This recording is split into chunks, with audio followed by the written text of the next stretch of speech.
Git bırakıp uzaklara git, ardında yaşlı gözlere kıyıp git.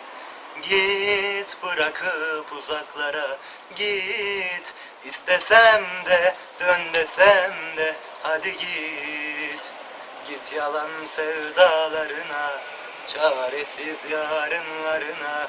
Bu yürek buna da dayanır. Alışırım gözyaşlarıma.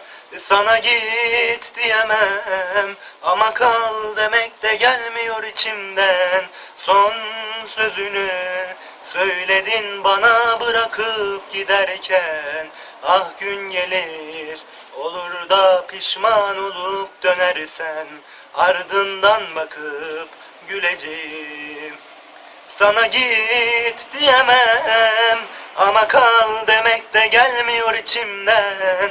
Son sözünü söyledin bana bırakıp giderken. Ah gün gelir, olur da pişman olup dönersen, ardından bakıp güleceğim.